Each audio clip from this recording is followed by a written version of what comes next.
Welcome everyone to the inside of the Defender 130. Now this is the P300 S Defender 130, so it's an entry-level trim with the entry-level powertrain, and it's been pretty nice over this last week. We do have air suspension on this one, our 2-speed transfer case. We also have a locking center differential. Very fantastic vehicle, lots of capability and lots of space with this much bigger third row and rear cargo room. Now if you haven't seen my full video, definitely go check that out to see all the fun details about that. This one I'm going to take you guys on a drive and see what this thing is like to drive on the roads on a daily basis, because that's where I think this Defender will be driven 99% of the time of its life. Quick tour outside. We have a really nice shade of Fuji white, which is kind of an entry-level color for Land Rover, though it looks really nice here. There's a few other options you can get for an additional charge. I think it does look pretty fantastic though for what it is. Up front we have our LED lights, really big bold front fascia. This one does have optional wheels and this kind of dark satin finish, which I think looks fantastic. Coming to the side though is where we really have that extra length. All of that big room and that rear end space is really where you're going to be getting more storage for your Defender. The second row is pretty big as well. Really nice large amounts of room here. You can see how big that third row is now with all that extra space. I can actually fit back there, and those passengers have a little bit of their own sunroof on top of this massive panoramic roof. But let's go take this thing on a drive. So that's what we're here to do today. Let's hop inside. Nice solid thunk from all of the doors in this car. Really solid platform, D7X. So what do we have here? Right here is an 8-speed automatic gearbox from the famous ZF manufacturer that pretty much every luxury automatic maker uses these days. Great gearbox, and it's paired to that 2-speed transfer case, which we control through our drive modes here. So we tap this little button to kind of bring it up our terrain response system. And we have a whole bunch of systems here, from eco to normal to grass, gravel, snow to mud ruts, sand, and rock crawl, as well as a wading mode as well to kind of go through some deeper water, which is pretty cool. Let's leave it in comfort though right now, pretty much what most people will be driving on.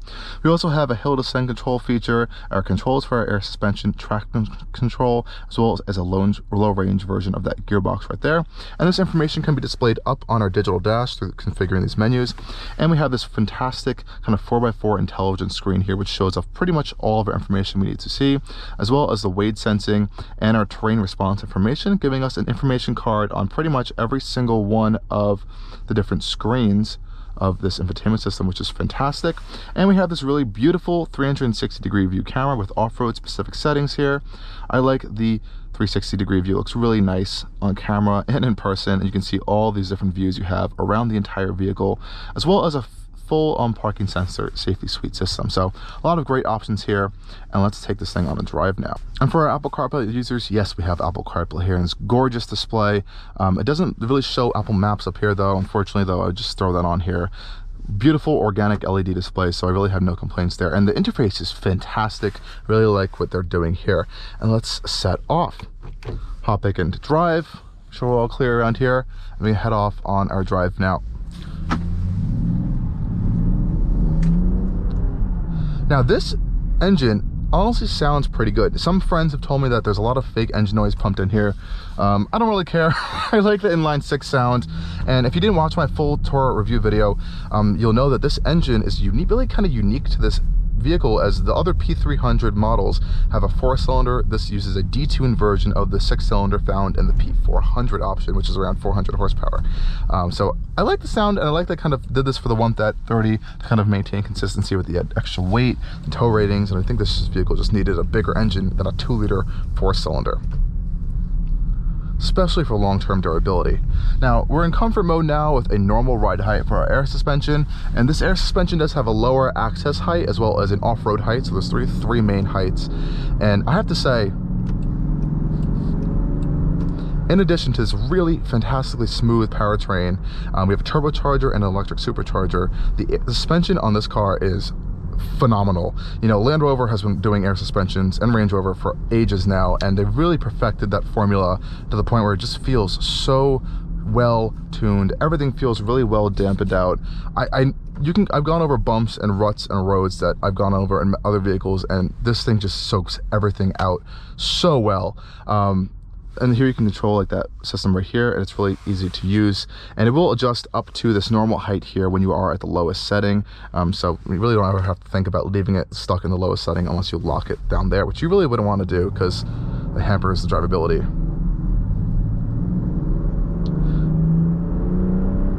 Really nice sound from this powertrain. And a fun thing to note is that this gas pedal we have on here is actually kind of a longer travel gas pedal to kind of ease in a little bit more maneuverability, let's say if you're off-roading. Though once you push down, there is a kick, kind of like a kick down switch with the gearbox, and it will give you like real full power and acceleration when you need it. Here we can see our trip summary here. Fuel economy isn't incredible. EPA rates it, I think, max around like 20 miles to the gallon.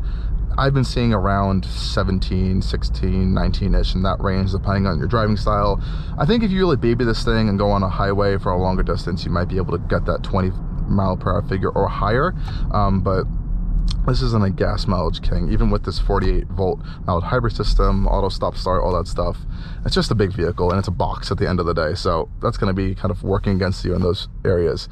This gauge cluster is pretty configurable. You can press this button here. So this is our tri-mode screen here. You can change each of these individual panels here, and you can also kind of configure different displays as well. I have this hotkey here set up so I can cycle through these different displays. You have the more traditional gauge here. You have a full map, as well as a media specific screen, a kind of assistance screen for driver systems, and then this one we had here. I'm going to leave it in this one because I kind of like to see the tachometer sometimes as well. Hear a little bit of some turbo noise, kind of cool, and you can see it will dim the map in some darker situations, which is nice.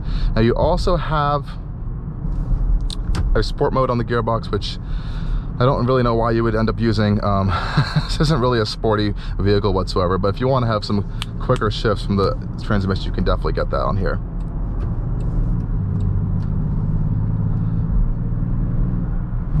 And just going over all these bumps, it feels so good. Now, in the corners, you know, it's a big vehicle, and you have to take that into consideration.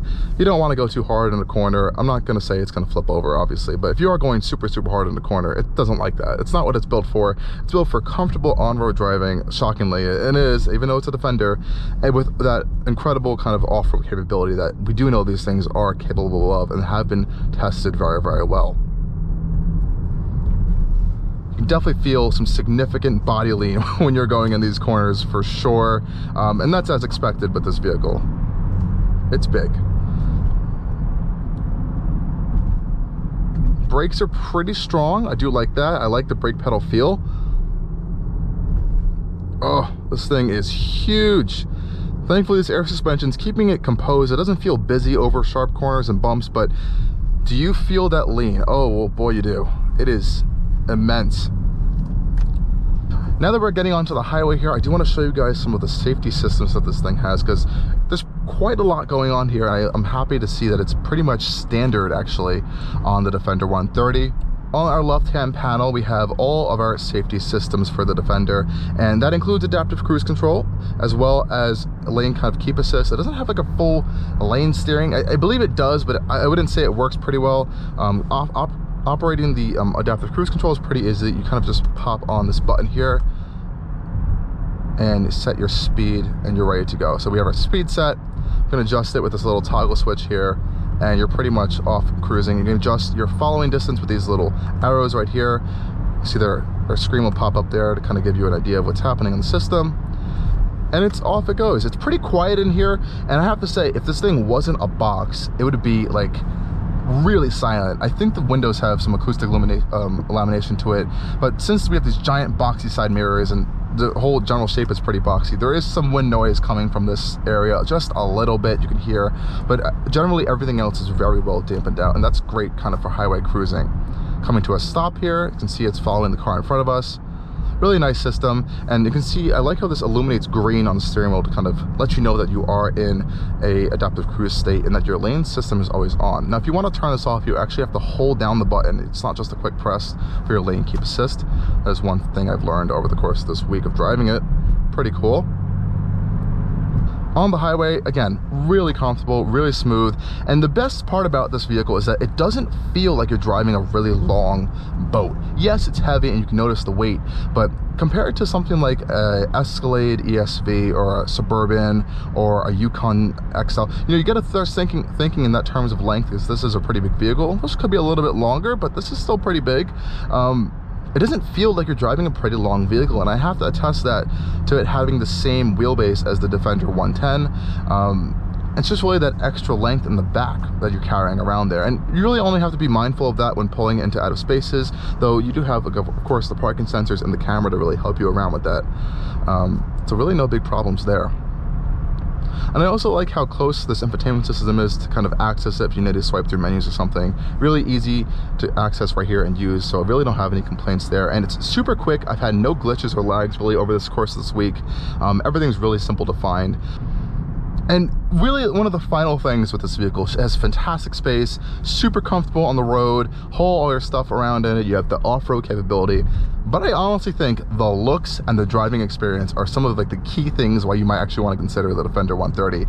I feel like I'm on the top of the world right now sitting in this thing, both quite literally and just figuratively. It's the driving position, and just driving a Defender or one of these more boxier big SUVs, almost like a G-Wagon, is that you just feel so capable on top of anything. You feel like you could like run over whatever pavement or whatever you need to, and you won't damage anything of the vehicle. And you kind of can do that in this thing. You have the hood, you can see not super long there, so you have a good visibility over front, big glass all around you, big side mirrors, really tall, high, commanding driving position in here. I even like how the shifter's up on the dash. It feels really rugged. You have all the space in the center console.